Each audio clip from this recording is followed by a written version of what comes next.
सिद्धी आणि बुद्धी, आपण रिद्धी सिद्धी म्हणतो, पण गणेश पुराणामध्ये आणि शिवपुराणामध्ये सिद्धी आणि बुद्धी हे दोन नाव दिलेले आहेत. गणेश महाराजांच्या दोन पत्न्या सिद्धी आणि बुद्धी. विवाह झालेला आहे. कार्तिकेय महाराजांना मात्र राग आलेला आहे.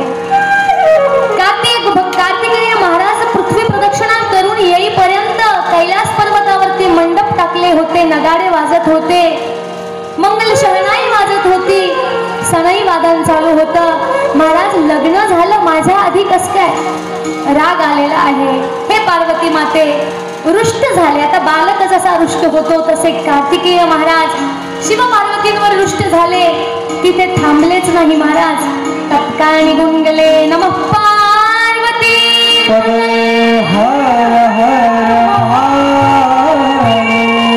हर निघून गेले. क्रौंच पर्वतावरती निघून गेले. महादेव म्हणले अहो थांबा, तुमचाही विवाह करू. म्हणे नको, आता विवाहाची इच्छाच नाही, आता मी निघालो. आता विरक्त झाले कार्तिकेय महाराज आणि कैलास पर्वतावरून निघून गेले. सूतजी महाराज या ठिकाणी सुंदर आख्यान सांगत आहेत. बलिराजाचा पुत्र जो होता बाणासूर, त्याची दिव्य कथा या ठिकाणी सांगितली. बाणासूर महाराज भगवान भोले बाबांचे अतिशय प्रिय भक्त होते. भोले बाबांची सेवा करायचे, पार्थिव शिवलिंगाचे पूजन करायचे. अनेक राज्यांना त्यांनी जिंकून एक शोणित नगर म्हणून होता, त्या शोणित नगरामध्ये त्यांनी आपलं वास्तव्य केलेलं आहे. बलवान बाणासूर सगळे भयकंपित व्हायचे त्यांच्या समोर. शिवजींची तपस्या करू लागले. विनाकारण अकारण तपस्या केलेली आहे. ओम नमः शिवाय,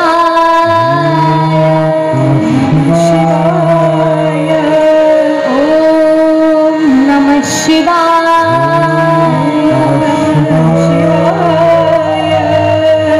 या पंचाक्षरी मंत्राचा त्यांनी जप केला, तपस्या केली. भगवान भोले बाबा प्रसन्न झाले. म्हणे बोला काय वरदान पाहिजे? म्हणाले मद्रक्षको भव सदा मद्रूपस्य पुराधिपः सर्वथा प्रीतिकृन्मेहि ससुतः सगणः प्रभो. बोले महाराज नित्य निरंतर तुमची कृपा दृष्टी या तुमच्या भक्तावरती आपली राहावी ही इच्छा आहे. माझ्या या नगराचं रक्षण तुम्ही करावं अशी माझी इच्छा आहे. माझ्यावरती तुमची विशेष प्रीती असावी असंही माझी इच्छा आहे. आणि महाराज अजून एक शेवटचं मागणं मागतो की तुमच्या सगळ्या गणांसोबत माता पार्वती सोबत काही दिवस तुम्ही माझ्या नगरीमध्ये राहावं ही माझी इच्छा आहे. नमः पार्वती हर हर महादेव. माझ्या नगरामध्ये राहा. आता भोले बाबा तथास्तु म्हणले. सगळ्यांना फॅमिलीमध्ये सगळ्यांना सांगितलं. म्हणे चला आता शोणितपूर मध्ये जायचं, काही दिवस तिथलचा पाहुणचार घेऊया, तिथे राहूया.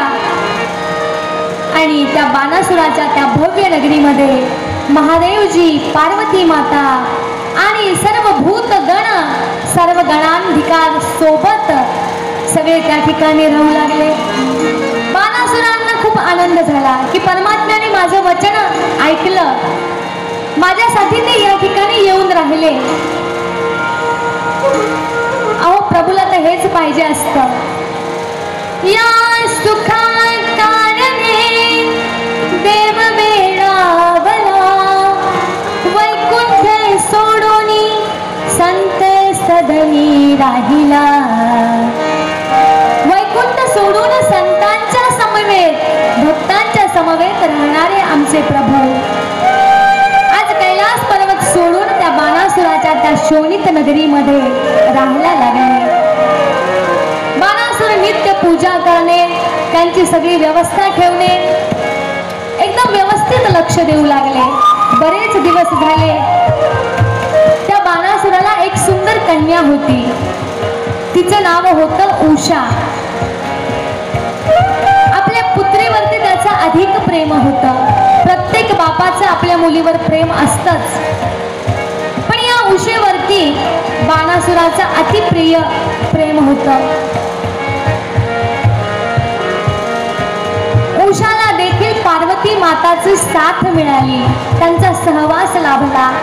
अगदी लहानपणापासूनच पार्वती मातांसोबत वार्तालाप करायची, भगवान शंकराची पूजा करायची. एकदा बाणासुर भगवंताच्या समोर आले आणि म्हणाले, महाराज आता देवदेव देवदेव करून ना माझं मन थोडंसं जरा उद्विग्न झालं म्हणे रोज यायचं, तुमच्या समोर नमस्कार करायचा, रोज पूजा करायची, रोज पार्थिव लिंगाची पूजा करायची. हा माझा पिंड नाही. प्रत्येकाचा स्वभाव असतो बघा. कोणाला पूजा करणं आवडतं, कोणाला आवडत नाही. पिंडी ते ब्रह्मांडी. जसं रावणाचा पिंड पूजा करण्याचा होता पण वाकण्याचा नव्हता. तो म्हणे सब कुछ कर लेंगे लेकिन झुकेंगे नहीं. वाकणार नाही म्हणे, मोडलं तरी चालेल पण वाकायचं नाही. हा स्वभाव रावणाचा होता. तसा बाणासुराचा स्वभाव जरा वेगळा होता. तो म्हणाले, महाराज ही पूजा करणं, तुम्ही माझ्या नगरीमध्ये आलं, मला आनंद वाटतोय, पण माझे जे हात आहे ना ते स्फुरण पावतायत म्हणे. कशासाठी? युद्धासाठी. मी इतका बलवान, 1000 हात मला आहेत. माझे हात युद्ध केल्याशिवाय शांतता त्यांना मिळणार नाही म्हणे. असा पृथ्वी तलावरती कोणता युद्ध आहे मला सांगा, आणि तुम्ही माझ्या नगरीमध्ये असल्यामुळे मला युद्धही करता येईना. आता आपल्या घरी पाहुणे आल्यानंतर भांडणं होतात का आपल्या घरी? जर साक्षात परमात्मा जर आपल्या घरी आला असेल तर त्या राक्षसाला युद्धही करता येईना, कोणाला भांडताही येईना, कोणावरती आक्रमणही करता येईना. बाणासुर म्हटला, म्हणे महाराज मला बेचैन होत आहे. कोणीतरी असा समरयुद्ध आणा की मी 2-2 हात करूनच घेईल. जरा युद्ध केलं म्हणजे जरा मला शांतता मिळेल. बाणासुरांची जशी इच्छा होती, भोले बाबा म्हणले, अरे तू पुन्हा तुझ्या दुष्ट बुद्धीवरती आलास. मला वाटलं की तू चांगला झाला आहेस. क्रुद्ध झाले भोले बाबा आणि म्हणाले, तुझी इच्छा तर पूर्ण होईलच. ज्यावेळेस तुझ्या नगरीमध्ये तुझा ध्वज बिना वायूचा, बिना हवेचा खाली पडेल, त्या दिवशी समजून जायचं की तुझ्यापेक्षाही पराक्रमी तुझ्या सोबत युद्ध करायला आलेला आहे. तू त्यावेळेस त्या क्षणाची वाट बघ. आणि भोले बाबा आणि पार्वती माता त्या ठिकाणी निघून गेलेले आहे. नमः पार्वती. हर हर हर.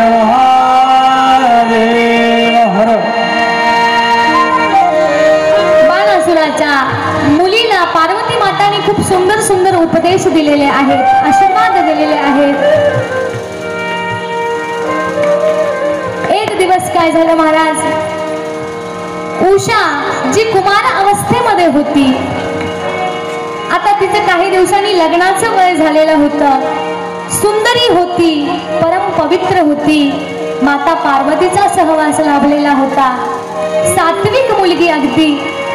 जरी त्या राक्षसाची कन्या असली तरी पण मनामध्ये अगदी सात्विकपणा होता. आपल्या कक्षेमध्ये शयन करत असताना मनामध्ये विचार करू लागली, भगवान भोले बाबा इथे राहिले, पार्वती माता राहिली, किती प्रसन्न मन झालं होतं. स्वर्गासारख्या आभास आपल्याला या घरामध्ये होऊ लागला. आता ते निघून गेले, सारखी त्यांची आठवण येत आहे. काय करावं? भगवान भोले बाबांना, पार्वती मातेला नमन केलेलं आहे मनोमन. सख्यांसोबत वार्तालाप करत आहे. म्हणे, हे सखी, किती पार्वती मातेसोबत आपण नृत्य केलं, किती छान पार्वती मातेसोबत आपण अलंकार, सुशोभन इत्यादी इत्यादी सर्व प्रकार त्यांच्या सोबत केले. आज मला त्यांची खूप आठवण येत आहे. आणि ती जी उषाची जी सखी होती, तिची जी मैत्रीण होती, ती कोणी साधारण नव्हती महाराज. तिचं नाव होतं चित्रलेखा. त्या चित्रलेखाला एक विद्या प्राप्त होती. ती कधीही कोणालाही कुठूनही घेऊन येऊ शकत होती, अंतर्धान होऊ शकत होती आणि चित्र काढण्यामध्ये एक्सपर्ट होती. तुम्ही फक्त सांगायचं की हुबेहूब त्या व्यक्तीचं चित्र ती समोर तयार करायची. तिला या गोष्टी ज्ञात होत्या. दोघींचा वार्तालाप झालेला आहे. शयन कक्षेमध्ये उषा देवी त्या ठिकाणी निजलेली आहे, झोपलेली आहे. त्या रात्री त्या उषाच्या स्वप्नामध्ये अगदी दिव्य पुरुष तिच्या स्वप्नामध्ये आलेला आहे. तिच्या लक्षातच येईना की हा दिव्य पुरुष कोण आहे. आपल्या महलामध्ये आला, तिच्या कक्षामध्ये आलेला आहे आणि कक्षामध्ये येऊन वार्तालाप सुरू आहे. त्यांचं त्या दिव्य पुरुषाचं स्वरूप बघून उषा भारावून गेली आणि तिला असं मनोमन वाटू लागलं की जर वडिलांनी जर माझं कुणासोबत विवाह करण्याचं ठरवलं तर याच व्यक्तीसोबत माझा विवाह व्हायला पाहिजे. पार्वती मातेचे शब्द लक्षात आले. पार्वती मातेने आशीर्वाद दिला होता, स्वप्नामध्ये तू ज्या पुरुषाबद्दल विचार करशील किंवा जो पुरुष तुझ्या स्वप्नामध्ये येईल आणि तुझं मन हरून घेईल त्याच पुरुषासोबत तुझं लग्न होणार, हे मी आशीर्वाद देते. आणि बरोबर तसंच झालं महाराज. ती दिव्य विभूती आणि ते दिव्य स्वरूप तिच्या डोळ्यापासून दूर जाईना आणि जसं स्वप्न संपल्यानंतर डोळे उघडले आणि बघितलं की तो पुरुष माझ्या सोबत नाही, ती व्यक्ती माझ्या सोबत नाही. व्याकुळ झालेली उषा चित्रलेखाला बोलून आणलं. चित्रलेखाला सांगितलं, अगं चित्रलेखा, रात्री असा असा विषय झाला. स्वप्नामध्ये एक दिव्य पुरुष जसं पार्वती मातेनं सांगितलं होतं. अगं पण ते कोण आहेत हे कसं कळणार? आता मला माहिती आहे, मी पाहिलेलं आहे, पण मी बाबांना काय सांगणार की मी कोणत्या मुलाला बघितलं म्हणून. चित्रलेखा म्हणाली, काही काळजी करू नको. अगं माझ्याकडे विद्या आहे ना, तू फक्त त्याचं वर्णन कर, मी चित्र त्या ठिकाणी प्रगट करते. तिनं वर्णन केलेलं आहे, सुंदर वर्णन सांगितलेलं आहे की तो दिव्य पुरुष तेजस्वी आहे, घुंगराळे केस आहेत, मोर मुकुट धारण केलेला आहे, पीतांबर धारण केलेला आहे, अगदी मुख प्रसन्न आहे, कमला समान नेत्र आहे, बलवान आहे, वीर आहे, योद्धा आहे, असं वर्णन केल्यानंतर चित्रलेखाने एक सुंदर चित्र काढलं. ते भगवान गोपाल कृष्णाचं निघालं. ती म्हणे, हो हो बरोबर आहे, पण अजून याही पेक्षा थोडेसे वेगळे दिसतात म्हणे. तू थोडंसं बरोबर काढलं पण काही काही थोडीशी चूक झाली. पुन्हा सांगितलं, पुन्हा त्या ठिकाणी वर्णनात त्या ठिकाणी केलेलं आहे आणि चित्र ती काढत चाललेली आहे. प्रद्युम्न पुत्र अनिरुद्ध महाराज, प्रद्युम्नाचेही पुत्र ज्यावेळेस अनिरुद्धाचं चित्र काढलं त्यावेळेस मात्र उषाला आनंद झाला. उषा म्हणाली, हेच हेच हाच तो मुलगा जो माझ्या स्वप्नामध्ये आलेला होता. म्हणजे आता मी याचा सगळा पत्ता शोधते. चित्रलेखात तिथं अंतर्धान झाली. अनिरुद्धाचा फोटो हातामध्ये घेतलेला आहे आणि बघू लागली की या ब्रह्मांडामध्ये कुठे हे अनिरुद्ध महाराज आहेत.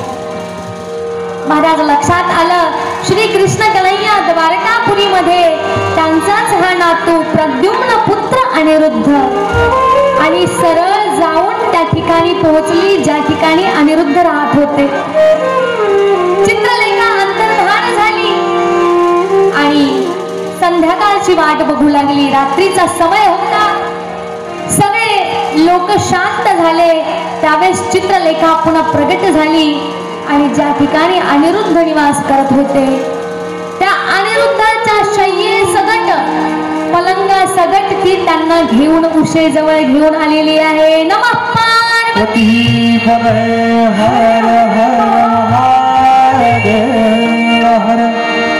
अनिरुद्ध पराक्रमी होते, बलवान होते. त्यांनाही लक्षात नाही आलं. निद्रा अवस्थेमध्ये बघितलं, सकाळ झाली की अरे मी तर दुसऱ्या कोणत्या नगरीमध्ये आलेलो आहे. शोणित नगरीमध्ये आणि उषाच्या कक्षेमध्ये अनिरुद्धाचा पलंग घेऊन आलेली ती चित्रलेखा.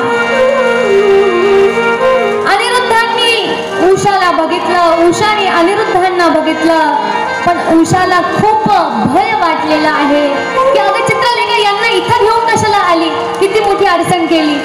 आता जर सगळ्यांना माहिती झालं, बाबांना माहिती झालं, सगळ्या सैन्यांना माहिती झालं तर माझं काही खरं नाही. तुला फक्त पत्ता शोधायचं काम सांगितलं होतं, तू सरळ घेऊनच आली, हे चुकीचं केलं. अनिरुद्ध म्हणाले काही काळजी करू नका. तितक्यात वार्ता धो धो सगळीकडे पसरलेली आहे.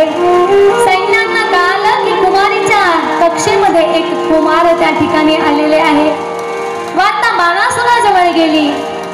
बाणासुरांनी बघितलं की कोण आलेला आहे. महाराज, तो नगरीतला जो ध्वज आहे तो बिना हवेचा त्या ठिकाणी खाली पडलेला दिसला. अरे खरं वीर पराक्रमी पुरुष माझ्या आज नगरीमध्ये आलेले आहेत. अनिरुद्ध आणि बाणासुरांचं त्या ठिकाणी युद्ध झालेलं आहे. गोपाल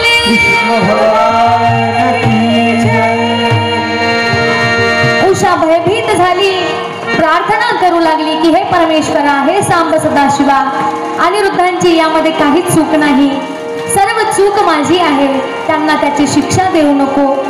वडिलांचा स्वभाव माहिती होता, परमपराक्रमी आता हे यांना सोडणार नाही, आता मी काय करू. ती भगवान भोले बाबाचा मंत्र जाप करून प्रार्थना करू लागली. ओम नमः शिवाय, ओम नमः शिवाय, ओम नमः शिवाय, ओम नमः शिवाय. छोटस बालक, आपल्या वयापेक्षा पुत्रवत असणारे अनिरुद्ध महाराज त्या ठिकाणी दिसले. बाणासुरांनी युद्ध केलं, पराक्रम दिसला, पण बाणासुर म्हणले यांच्या नादी लागण्यात काही पॉइंट नाही म्हणे, सोडून द्या यांना. अनिरुद्धाला नागपाशामध्ये बांधलेलं आहे. नागपाश, कारण की बाणासुर भगवान भोले बाबांचे भक्त होते. अनेक शस्त्रविद्या त्यांनी भगवान भोले बाबांकडून प्राप्त केलेल्या होत्या. म्हणे काही दिवस नागपाशामध्ये अडकून राहिल्यानंतर यांना माझ्या पराक्रमाची जाणीव होईल. अनिरुद्धांना नागपाशामध्ये बांधून ठेवलं. आता अनिरुद्ध महाराज देखील भगवान सांब सदाशिवाची प्रार्थना करत आहे. ओम नमः शिवाय, ओम नमः शिवाय. कृष्ण कन्हैयाला ही गोष्ट माहिती झाली. भगवान भोले बाबांच्या संकेताने भगवती त्या ठिकाणी प्रगट झालेली आहे आणि अनिरुद्धांना त्या नागपाशातून सोडवलेला आहे. गोपाल काली देवी, दुर्गा देवी, चंडिका देवी प्रसन्न झाली आणि आपल्या छोट्याशा बालकाला अनिरुद्धाला त्या नागपाशातून मुक्त केलं. अनिरुद्धाने भगवती देवीची त्या ठिकाणी प्रार्थना केली, स्तुती केली आणि मनोमन त्यांचे आभार व्यक्त केले. कन्हैयापर्यंत ही गोष्ट पोहोचली, द्वारिकापुरी पर्यंत. कन्हैया म्हटले की अरे अरे माझ्या प्रद्युम्न पुत्राला अनिरुद्धला हे काय झालं. कन्हैया त्या ठिकाणी आलेले आहे आणि बाणासुराला रंगे हात त्या ठिकाणी ओढलेला आहे आणि म्हणाले महाराज, युद्ध करायचं असेल तर माझ्या सोबत कर. या पोरांच्या काय नादी लागलास, हे तर अजून लहान लहान मुलं आहेत. कृष्ण कन्हैया सोबत बाणासुराचं युद्ध झालेलं आहे. भयानक युद्ध झालं महाराज. आणि कन्हैयांनी त्या युद्धामध्ये असा पराक्रम दाखवला. त्या युद्धामध्ये बाणासुराचे 1000 जे हात होते ते 1000 हात आमच्या प्रभूंनी सगळे कापून टाकलेले आहे. गोपाल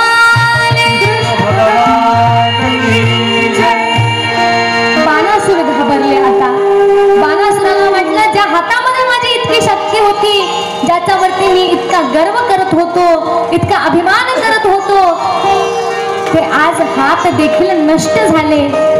बाणासुराचा गर्व त्या ठिकाणी हरण झालेला आहे.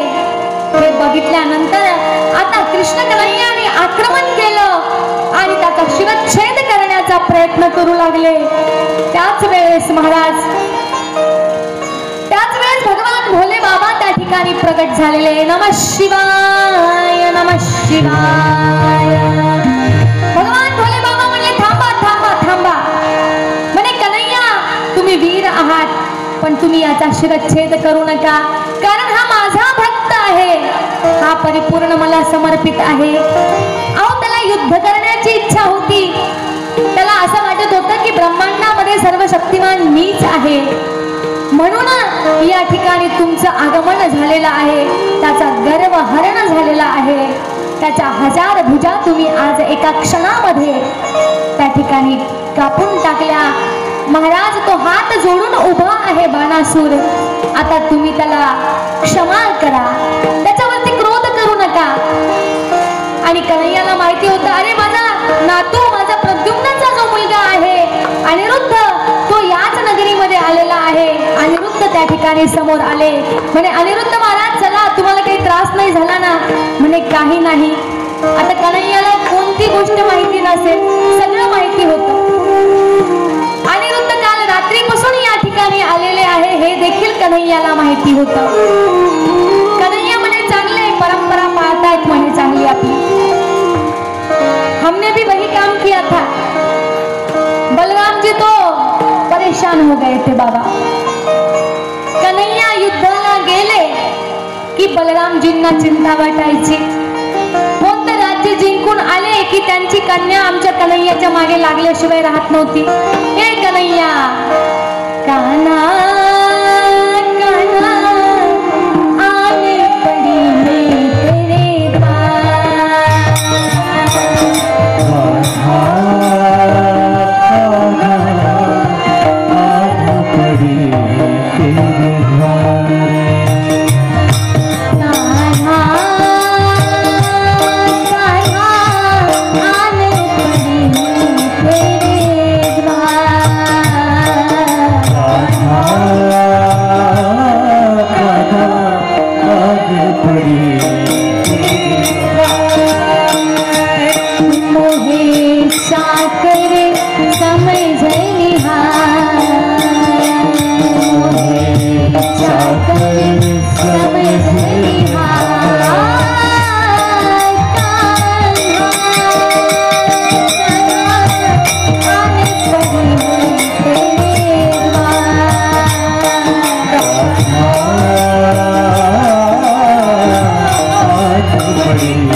मी गेल्यानंतर मला मुली म्हणायच्या की हे कन्हैया, आम्ही तुझ्या चरणी पडलो आहोत.